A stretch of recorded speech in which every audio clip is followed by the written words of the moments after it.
Hi, my name is Kelly Megan of KM Consultancy Services and of KnowledgeMarket.ie. I'm a Microsoft Office training instructor, and I've teamed up with TrainedIn to bring you a series of 3 webinars called A Taste of PowerPoint. And this is the first of those 3. Now, I'm aiming these webinars at people who are either new to PowerPoint or have used PowerPoint, but they've never created it themselves. They're worked with other people's PowerPoints. So I'm going to be looking at the kind of a bit from level 1, a bit from level 2, a bit from level 3, but I'm going to do it so that it is accessible to everybody. I'm using Office 365, so this is PowerPoint 365, but any work that I do should be available from 2010 to 2013 to 2016 PowerPoint. So let's get going. When you open up PowerPoint, you should find that you're faced with this initial slide, and this slide is called the title slide, so it should be in there by default. It'll have 2 text boxes on it, one to put in the title and one to put in the subtitle. I'm going to go ahead and click into that top box where it says put in a title, and I'm just going to type in PowerPoint webinar, and then I'm going to click outside the text box. So the text box is simply a placeholder for you to type into. So when you're typing in text, it always goes inside these text box placeholders in PowerPoint. But if you don't type into them, then the boxes don't actually show up on the final presentation. So let's take a look at that. When you're creating this, one thing you should always do and keep doing is to take a look into the presentation mode to see what it looks like from the audience point of view. So to do that, I'm going to bring my cursor down here.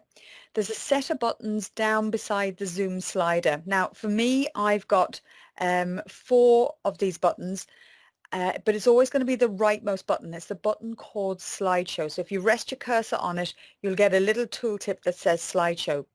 When you click into that, that brings you into full screen mode or presentation mode.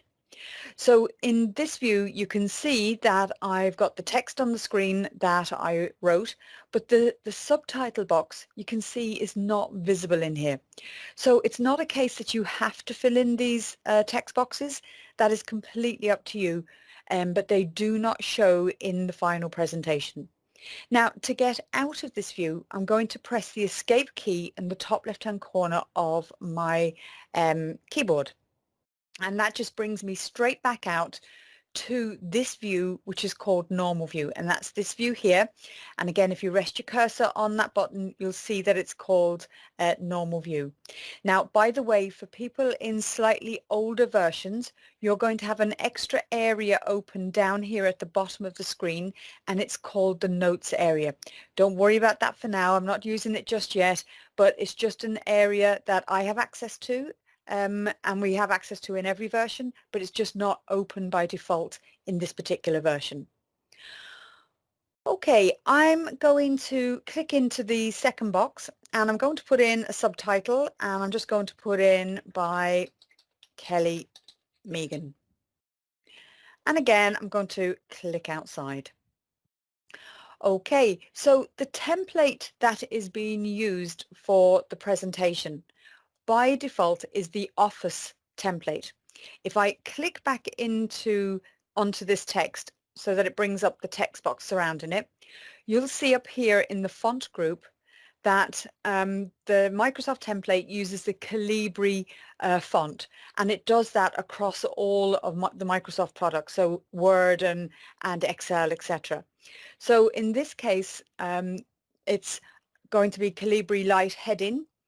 It is a font size 60. It's a black color text and it is center aligned. If I click down into the subtitle text box, you're going to see that it uses the Calibri body style, which is a size 24.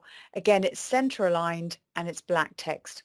So I'm working with the default Office template. Now, of course, if you're using your workplace template, it will look different. It might be using different fonts, different colors, etc. And you'll need to work with that. But I'm just going to show you what we can change.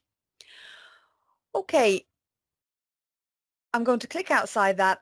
That's all I'm going to do with the title slide. And I just want to mention that the title slide is normally only in this first position.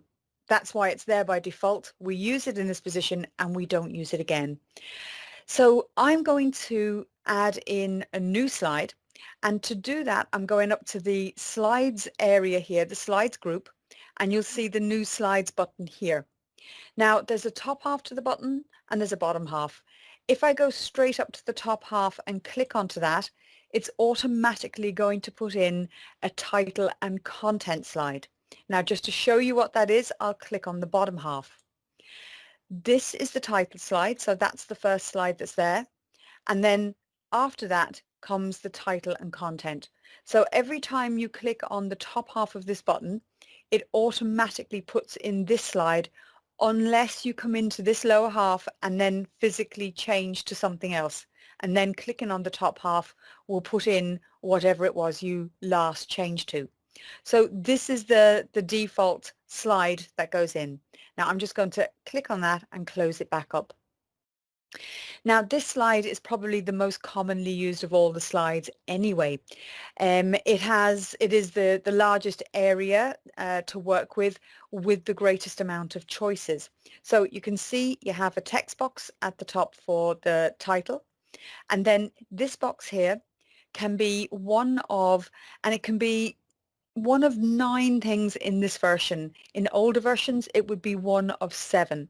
So it can either be a bulleted text slide, or it can be one of these items here.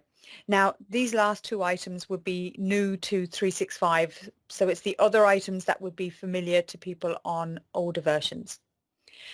Whatever you pick will take over in the slide. So I'm going to go with bulleted text, and once I click here and start typing text, all of these images will vanish and it will become a bulleted text slide. So I'm going to type in PowerPoint, and then Excel, Word, Outlook, and one more, OneNote. Now, I don't press enter after typing OneNote. If I don't intend to type any more in, I don't press enter because it just puts in another bullet. So that's the amount I'm typing in, and I stop at that point. Now, just want to mention, I am not creating a presentation per se. I'm going to just show you how the individual slide layouts and different types, etc. work. So these will all be individual slides. They won't be properly connected. So I've placed in my text into this area here, and I've put it in the way that it is recommended. So if you do use bullets, it's always recommended that you should only have 1 word per bullet. That is great if it's your own presentation that you're creating. That word is simply there to remind you of what it is you want to talk about. However, I don't find that that is very realistic in the workplace. So don't be surprised if you find you've actually got reams of sentences, or even if you're using somebody else's presentation and you mightn't have typed it up whatsoever. But I'm just going to mention the way it kind of should be as to the way it actually is. So I'm just going to go with the 1 word bullets. And when I look at that now, I'm looking and I can see it's all kind of bunched up here in this left-hand side. And I want to space that out a little bit. Now, to do that, what I don't do is click at the end and press enter. And again, I would see a lot of people doing that. It just puts in more bullets in between, even if they're not used. So you need to use your proper layout features, and I want to make this maybe 1.5 line or double line spacing. So it's the line spacing feature that I need to use. Now, I don't highlight my text when I want to turn this on. What I'm going to do is I'm going to select the text box itself. Now, just want you to notice the text box is made up of circles and those circles are sizing handles. But then in between the circles are these dotted lines. They connect the circles. And it's that dotted line that I'm interested in, because that's how I select the text box. If I bring my cursor onto the dotted lines, you can see that my cursor changes to a white arrow and it has 4 little black arrows at the tip. And that tells you I'm on that dotted line. Now I know this is really hard for you to see, but just go with me on this one. When you click on that, that dotted line becomes a solid line. And that means that the text box is now selected. And it means that not just the text is selected, but also all the space inside is selected. And it also means I can work away here and I can put different things on. For instance, just as an aside, if I was to put on bold, you can see bold goes on absolutely everything. I don't have it highlighted, so I don't have to have it deselected to see what it looks like, if that makes sense. So it highlights it without putting that grey highlight on through the text. So I'm going to be talking about highlighting boxes a lot, and that's what I'm referring to. So the box is highlighted, and I'm looking up now to the paragraph group, and in the paragraph group I'm going to go for this little button here, and this button is the line spacing button. So you can see that I'm going to get a live preview of all the items, and it's just a matter of picking the one that I want. And I think I'm going to go for the 1.5 line spacing, so I just click onto that and it gets applied. So that's the correct way to put on the line spacing. Now I'm going to click it into the top, and I'm just going to put in a title. I'll put in Microsoft programs, because that's what these are, and that just pops the title in. And again, I'm clicking outside the box. I just click in over here on the left hand side. I'm not going to do any more to this. I've just got those items in. Later on I'm going to be doing a little bit of animation, so I just want to show you how to animate bullets, so I'll be coming back to that. Next, what I want to do is put in another slide.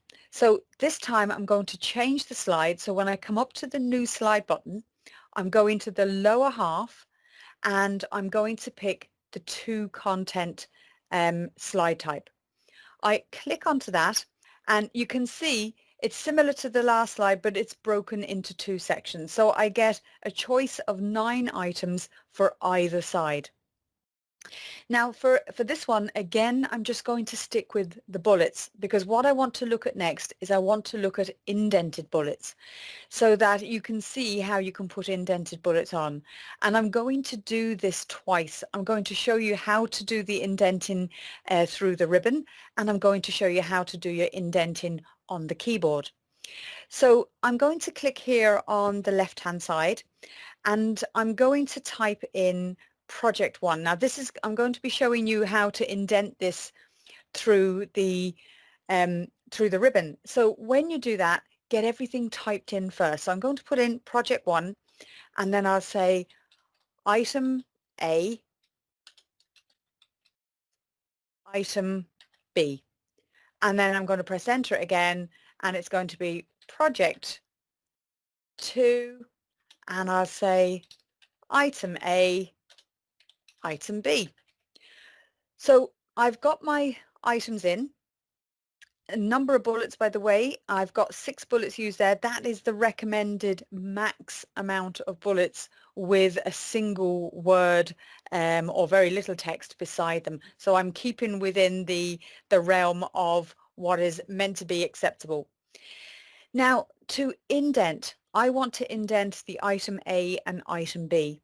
So I've typed it all up, it's all at the same level, and then all I need to do is place my cursor in front of item A, which I'd like to indent, and then I'm coming up into the paragraph group, and I'm clicking this little button here called Increase List Level. Now that name is incredibly long, we just call it the indent button. So I just click and it auto indents, and then I do the same for this one, click, and it auto indents. Now obviously I do not have to do them one at a time. I can highlight these two individually, and I can do that. but I just want to mention that when you're highlighting bulleted items, generally I find that I do my highlighting a little bit differently. I don't highlight from the start, because if your cursor is a little bit too far to the left, it changes to a four-sided arrow, and if you were to accidentally click and drag now, you'd see it's actually a way of indenting itself, and you might find that it indents far too much, far too little. So I'm just going to undo that, and if I want to pick multiple items, I'll start the highlight somewhere in the middle of the word. Even here towards the end, I'll click there, hold down the click and drag down. And that way guarantees that I don't accidentally go grabbing something and dragging it where I don't mean to. So I've got the two items highlighted together, and I just indent them together, and that's them done. So very, very easy to indent, etc. But when we come to animate, you're going to see that they animate slightly differently to the other ones. And this is the reason why I wanted to make sure they're in here today. Now I'm going to do the same thing on the other side.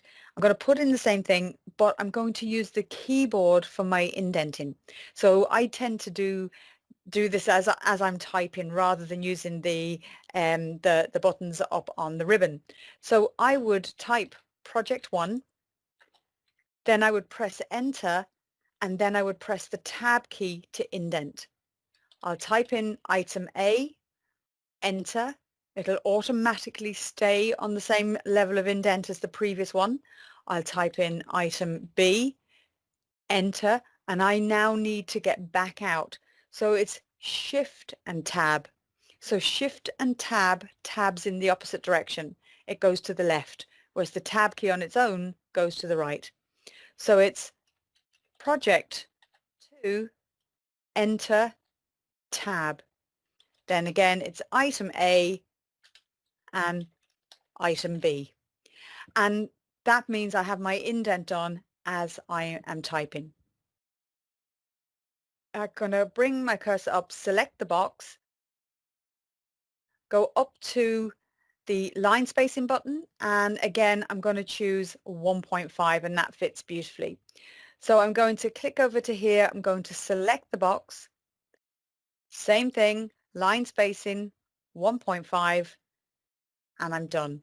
And then I'm going to click into the title, and I'm just going to call this indented bullets. So again, I'm not making a presentation per se, I'm just showing you how you can use the different slides that are contained in here. So that's 3 slides that have been created so far. Now I want to do another slide, but I just want to show you, if I go up now to the top half to enter in a new slide, it's automatically going to give me the same slide as this one. So it remembers whatever the last choice was, and it puts that one in automatically. So I'm going to click up there, and you can see that it is automatically put in this particular slide. Now I want to go back to the title and content slide. So how do I do that without deleting this and having to put in another slide? Well, you can easily change the layout of an existing slide by going up to the layout button here. And you can see this is the slide that's currently selected. I'm just changing the layout to title and content. So it adjusts the layout of an existing slide without me having to delete the slide and re-put back in another one. Okay, so for this slide, I am going to use the table button. So I am going to click onto that, and it's going to ask me how many columns do I want and how many rows do I want. Now I'm going to put in too little of each, just so that you can see how easy it is for me to put in my columns and put in my rows. So I'm going to highlight that, and I'm going to type 3. Of course you could use the little buttons here. So I want 3 columns, and I'm going to say 3 rows, and then I'm going to click OK. So my table will automatically be placed in, and you can see that I have 2 contextual tabs up at the top. It'll default to the table design tab, and I'll also have a layout tab. Those 2 tabs are only there in the context of the table being selected. So if I click away, the 2 tabs vanish. I have got to be clicked somewhere inside the table for those two tabs to appear. Okay, so what I want to do now is I'm going to type in here, I think I will type in week 1, and I'm going to use my down arrow to move down, and I'm going to type in week 3. So you can see I'm missing week 2, and I'm going to pretend I'm missing week 4 as well. So I'm popping in week 3. Now, to move up to the top of the next column, I could, of course, use my mouse, but I can continue using the down arrow. And again, I know this is going to be hard for you to see, but if I press the down arrow, my cursor is now in the top cell of the middle column. So I'm just going to type in quarter 1, and then to move across to the next heading, I press the tab key, and that's going to bring me straight across, and I'm going to type in quarter 3. So I'm pretending that I am missing quarter 2 column and quarter 4 column, as well as my week 2 and week 4. So now what I want to do is I want to look at putting in a new column in between quarter 1 and quarter 3. Now, if I was clicked into anywhere in the quarter 1 column, then I would be able to insert a column to the right. I'm currently clicked in here into the quarter 3 column, and actually I'll bring my cursor down so you can see it, because I know it's really hard for you to see. I'll click, and I don't need to highlight this column. I just need to be clicked into it. And then I can go to the Layout tab, and over on the left-hand side in the Rows and Columns group, I've got the choice for columns to insert left or insert right, and this then is for the rows. I'm going to insert a column to the left. The column goes in, and I want you to notice how everything's shifted to make room for it. It's constrained within the size of the slide. For anyone who's ever worked with older versions of PowerPoint, they might remember doing that, and the table would shoot off the side of the slide, and you'd be trying to get it all back in again. So all of that is gone in these newer versions. It just makes it much easier to work with it. I'm going to click into the top there, and I'm going to type in quarter 2, and I'm going to click back down into the quarter 3 column. And again, I don't have to select the column. I just need to be clicked somewhere in this column so that I can go to the Layout tab, and I can choose Insert Right. And now I'm going to go ahead, and I'm going to place on or type in my quarter 4. So very, very easy to add in new columns. Now it's exactly the same for adding in new rows. If I click somewhere into this week 1 row, doesn't matter where it is, and again I don't have to highlight it, I just click into it. Then on that Layout tab, I can choose Insert Below, and it will place in my new row. So I'll click into here, and I'm going to put in my week 2, and then I just simply need to click down into the week 3 row so that I can insert another row below that. And I'll click down here, and I'm going to type in week 4. So it's very, very easy to put in new rows and new columns. So don't worry if you're not quite sure how many rows or columns that you need at the start when you're creating the table. You can always add more in afterwards. Now just take a look at manipulating the table a little bit. I'm not going to sit here and fill in all the details. I think everyone's quite with that, but I do want to just show you a little bit of manipulating the table so that you would be comfortable with it. So if I want to make this table bigger, then I can use the sizing handles, and I tend to go for corner sizing handles because they adjust two sides easily at the same time if that's what I want. But I also find it's usually quite just the easiest one for me to use. I'm going to drag down. I don't have to try and constrain it in any way. It kind of constrains itself. It wants to stay within the borders. If I did drag a little bit to the right or the left, it would bounce back as soon as I tried to bring it back to the size of the slide. So very, very easy to make that bigger. If I want to adjust the column widths, then I can bring my cursor onto a column line. When I get that double line with the arrow pointing right and left, I just click and drag.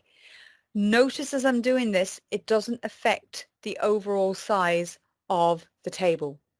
As long as I'm just moving these inside ones and not the outside one, it won't adjust the overall size of the table. It is different if you adjust the rows. So if I place my cursor onto the row line there, and you can see the cursor, it's a double line again, but it's double horizontal line with an arrow pointing up and down. When I click and drag that up, it's going to pull up the bottom of the table. So just be aware that it does adjust the shape by row, but it doesn't adjust the shape when you move the columns. Now, if I look at that, and we're going to just pretend I don't have an undo button to undo all that. And if I'm looking at that and I think, I just don't like that, it's a right mess, and I'd kind of like it to go back to where it was. The first thing that I do is make sure I get the size of the table to the size that I want when I'm finished adjusting. So I'm going to say roughly about there. Once I've got that done, I just make sure, as I said before, it's selected. I go up to the Layout tab at the top, and in the cell size group, I press Distribute Rows and Distribute Columns, and it will distribute them evenly within the overall size of the table. So make sure you adjust your table size first. If you wait till afterwards, you end up having to redo the two buttons again.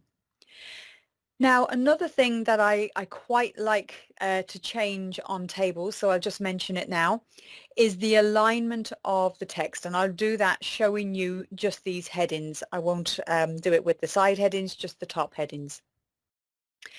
So you're well aware of your center button, and we have a centering button here, this button here in our alignment group. I do it from here because we not only have a center horizontally, we have a center vertically. So this is your extra set of buttons, and that's why we tend to do it here and not from the Home tab. So that's my center, my normal center. This is my vertical center. Now to highlight, I'm just going to use my click and drag. And again, I know that's quite hard for you to see, but you should be able to see a color difference there. I just clicked and drag across them. If I go to the top center button, that's going to be your normal horizontal center. If I go to this one, it's your vertical center. And the beauty of the vertical center is that I can make that heading now as deep as I want. So I could make the row as deep as I want, or I could bring it up. It'll always stay centered both horizontally and vertically within the table. So I really like that. I think that's a really nice feature. I'm just going to click in now where it says click to add title, and I'm just going to type in table and click outside, and that's my table slide done. So the next slide that I'm going to take a look at is going to be, I think you start working with a bit of some kind of an image or something like that. So I'm going to bring my cursor up to the top half of this button because I know it's going to pop in a title and content slide. So it remembers what I changed over to the last time.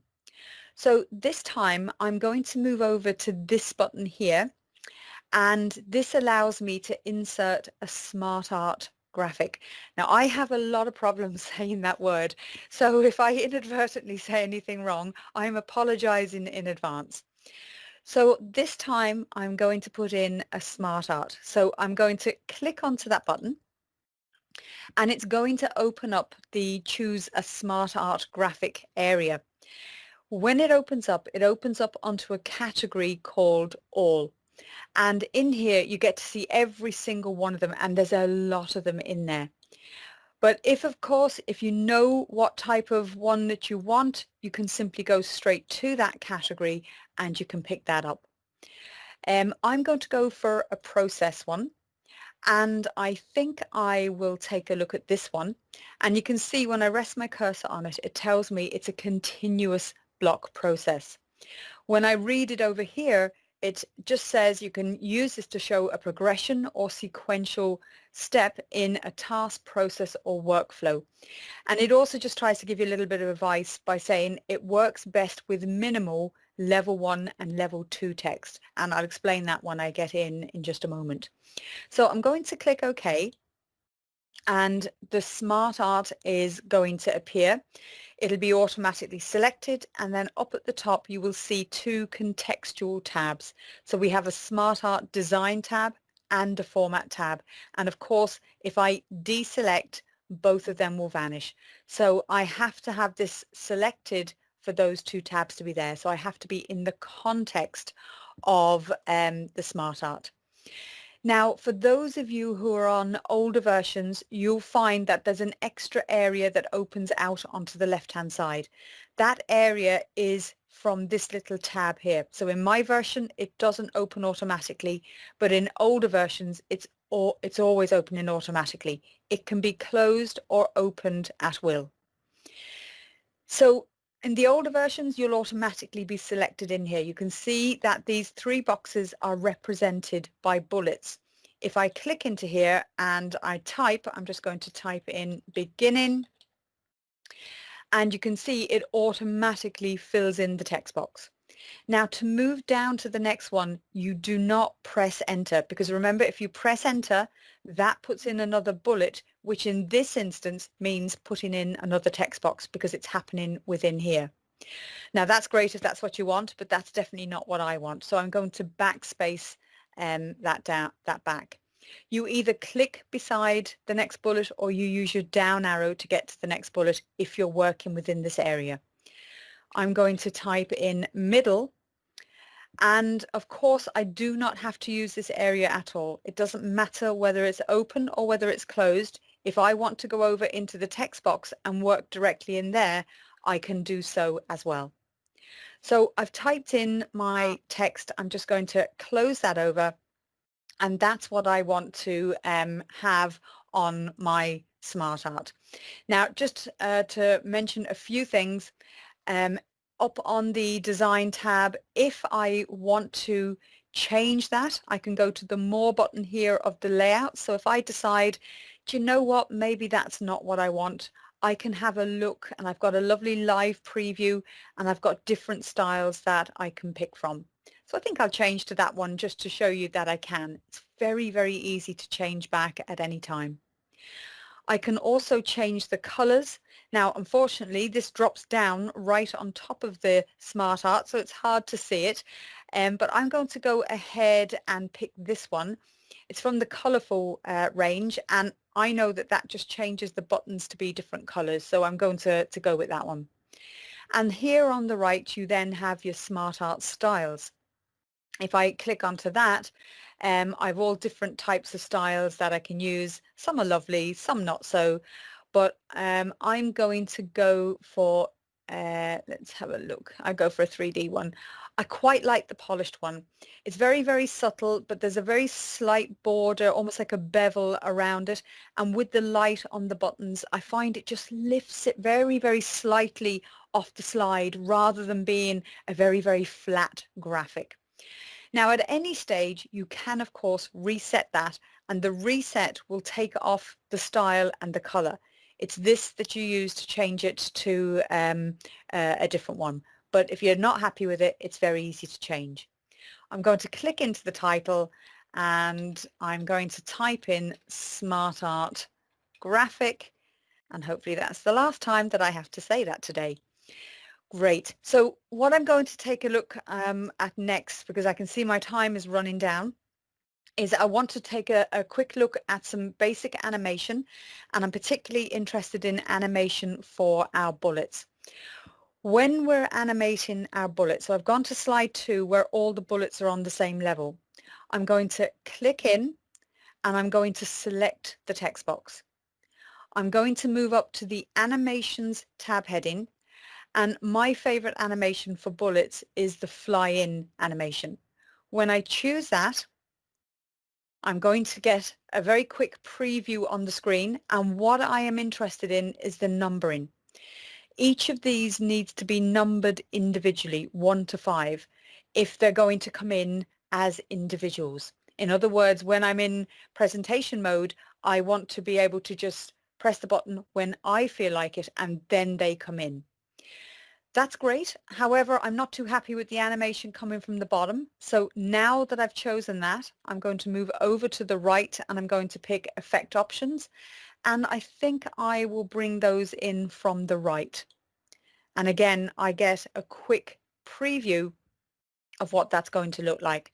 I'm going to go over here to presentation mode, so the slideshow button, click onto that, and the heading will be there because I haven't put any animation on that. I either click the mouse or press the down arrow on my keyboard and the first item comes in. I can then talk about that, and the next item doesn't come in until I press the down arrow or click or use your clicker or whatever it is that you've got to bring the items in. So I'll bring the next 3 in nice and quickly, and then I'm just going to press escape to get out of this view. So very, very easy to animate bullets, and I particularly like bullets to be animated. Now I'm going to have a bit of a different experience on this one because these are indented. So that's exactly what I wanted you to see. I'm going to click into that. I'm going to do exactly the same thing. I'm going to click onto the edge of the box and I'm going to choose Fly In. Now, this time, what I want you to notice is all of these here have the number 1. All of these have the number 2, and that means they come in en masse. And if I put it onto the slideshow and press my down arrow, you can see the 3 are coming in together. So an indented item, I'll just escape out of that, comes in with its heading. I'm going to click in and I'm just going to select the box and I'm going to choose none. Now, if you want this to come in individually, I'm afraid there's no easy answer to this one. I'm going to highlight, and I'm doing the manual highlight, and I'm going to fly it in, and I would probably want to fly that in, say, from the left. I have to do this individually for each one. Okay, so I'll just do it very, very quickly for each one of those. And I'll just do those 3. I'll go back to full mode, and now you can see they come in when I decide they come in. So just be aware of that. I'm going to press escape to come out. That ordinary bullets work beautifully with fly-in, but if you've got indented bullets and you want them to come in individually, it is a little bit of extra work. Okay, I'm not going to animate anything else. You can animate whatever you want simply by selecting it and come into the Animations tab and working in here. But what I do want to show you next is I want to show you just transitions. And a transition is the way it goes from one slide to the other. So if I was to click onto this slide and go to full screen mode, you can see how this just popped onto the screen. If I click, if I press my down arrow, this just appears onto the screen. So there's no nice way of moving between the slides. And that's what a transition does. So I'm going to, it doesn't matter what slide I'm on when I put the transition on, but I'm going to go to the transitions heading. And these are all the different types of transitions that you have in here. Now, some of these transitions are, as you can see, subtle, exciting, or dynamic. I really advise you to play around with them. You'll have some great fun playing with them. Please make sure you look at them in the presentation mode, because often the way they look in this view is not the way they look in presentation mode. However, I'm going to pick one that I know works very nice in the workplace, and this is Cube. And you can see that already, how it went from this slide to this slide. Now I'm on this slide when I've done it, so it's only attached to this slide. But usually I'll have the same transition on every slide. So once I've put it on, I come over here to the timing group and I press apply to all. And I just quickly run through this to finish up. So I bring that up so that you can see the transition and then transition through, and I'll just go through those there very quickly. I'll go through these very quickly, and these are all static. And when it gets to the last one, if I press again, it'll go black screen, and then I press escape or click on the black screen slide to come out. Okay, so that is the end of today's session. So I hope you found something of interest in there, and tomorrow we're going to take a look at charts, and we're going to take a look at pictures and video. So I hope to see you back then. Thank you.